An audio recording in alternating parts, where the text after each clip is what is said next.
আপনারা স্ক্রিনে দেখতে পাচ্ছেন ২৭ মার্চ ২০২৫ খ্রিস্টাব্দ তারিখের একটি প্রতিবেদনটি প্রকাশ করে সমকাল পত্রিকা। এই পত্রিকা শিরোনামে বলা হচ্ছে সেরা তালিকায় এবার ১৩ ব্যাংক এবং আর্থিক প্রতিষ্ঠান। তো এই সেরা ১৩টি ব্যাংক থেকে আপনি সহজেই তালিকা করতে পারবেন বা পছন্দ করতে পারবেন যে কোন ব্যাংকগুলোতে আপনার আমানত সুরক্ষিত থাকবে এবং এফডিআর বলেন কিংবা ফিক্সড ডিপোজিট বলেন কিংবা আপনার টাকাটা নির্দিষ্ট একটি মুনাফার হারে আপনি জমা রাখতে চাচ্ছেন, সেই ক্ষেত্রে এই ১৩টি ব্যাংক হতে পারে আপনার পছন্দের প্রথম তালিকা। তো কোন ব্যাংকগুলো মূলত এই সংক্রান্ত বিস্তারিত তথ্য জানাবো আজকের ভিডিওতে। প্রিয় ভিউয়ার্স, আজকে নতুন ভিডিওতে সবাইকে স্বাগত জানাচ্ছি। আপনি যদি আমার চ্যানেলে নতুন হয়ে থাকেন তাহলে এরকম গুরুত্বপূর্ণ ভিডিওর আপডেট পেতে চ্যানেলটি সাবস্ক্রাইব করে রাখুন। ভালো লাগলে লাইক কমেন্ট করুন আর সম্পূর্ণ ধারণা পেতে পুরো ভিডিওটি না টেনে দেখুন। তাহলে শুরু করা যাক।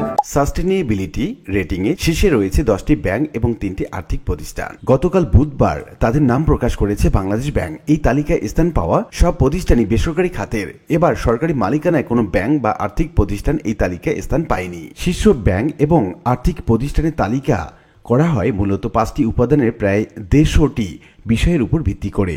5টি মূল উপাদানের মধ্যে রয়েছে টেকসই অর্থায়ন, সামাজিক দায়বদ্ধতা খাতে অবদান, পরিবেশ বান্ধব প্রকল্পে অর্থায়ন, কোর ব্যাংকিং এর টেকসইতা এবং সেবার পরিধি। এর আওতায় একটি ব্যাংকের খেলাপি ঋণ, মূলধন পর্যাপ্ততা, তারল্য পরিস্থিতি ব্যবস্থাপনা সহ বিভিন্ন বিষয় চলে আসে। টেকসই উন্নয়ন লক্ষ্যমাত্রা বা এসডিজি অর্জনের জন্য ব্যাংক ও আর্থিক প্রতিষ্ঠানের টেকসই এবং সবুজ অর্থায়ন একটি গুরুত্বপূর্ণ বিষয়। মূলত ব্যাংক এবং আর্থিক প্রতিষ্ঠানগুলোকে উৎসাহিত করতেই ভালো রেটিং পাওয়া প্রতিষ্ঠানের নাম প্রকাশ করা হয়। সবচেয়ে ভালো রেটিং পাওয়া ব্যাংকগুলোর মধ্যে রয়েছে বেসরকারি খাতের BRAC bank, the city eastern, EXIM bank, Jamuna bank, mutual trust bank, prime bank, trust bank, UCB এবং উত্তরা ব্যাংক। রেটিংয়ে শীর্ষে থাকা 3 আর্থিক প্রতিষ্ঠানের মধ্যে রয়েছে আইডিএলসি ফাইন্যান্স, আইপিডিসি ফাইন্যান্স এবং ইউনাইটেড ফাইন্যান্স। বাংলাদেশ ব্যাংকের ওয়েবসাইটে 2020, 2021, 2022 এবং 2023 সালে শীর্ষে থাকা ব্যাংক এবং আর্থিক প্রতিষ্ঠানের তালিকা রয়েছে। গত 4 বছর ধরে এই তালিকায় আছে ব্র্যাক, সিটি এবং আইডিএলসি ফাইন্যান্স। কেন্দ্রীয় ব্যাংকের যে কোনো স্বীকৃতি একটি ব্যাংকের আর্থিক স্থিতিশীলতার বহিঃপ্রকাশ। ফলে এই ধরনের রেটিং একটি ব্যাংকের প্রতি আস্থা বাড়াতে সহায়ক ভূমিকা পালন করে।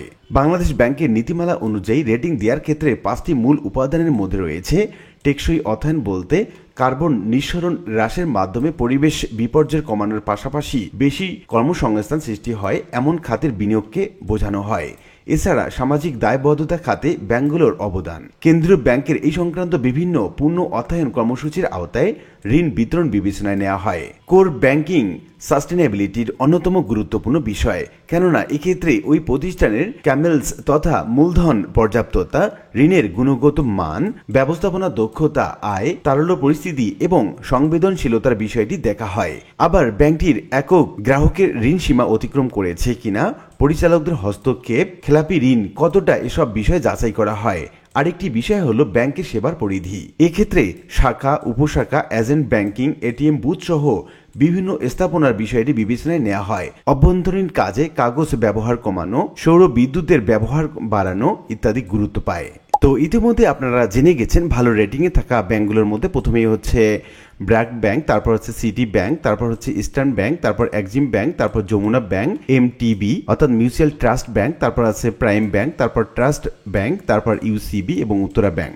এবং আর্থিক 3টা প্রতিষ্ঠানের মধ্যে রয়েছে IDLC finance, IPDC finance, United finance. তো এই প্রতিষ্ঠানগুলোতে আপনারা নির্দ্বিধায় এবং নিঃসংকোচে বিনিয়োগ করতে পারেন এবং আপনার যে আমানত সেটা সুরক্ষিত থাকতে পারে। আশা করি বিষয়টি বুঝতে পেরেছেন। আর আজকের ভিডিওটি এ পর্যন্তই। আশা করি ভিডিওটি আপনাদের ভালো লেগেছে। ভিডিওটি ভালো লাগলে লাইক কমেন্ট করতে ভুলবেন না। দেখা হবে অন্য কোনো ভিডিওতে। সে পর্যন্ত সবাই ভালো থাকবেন। ধন্যবাদ।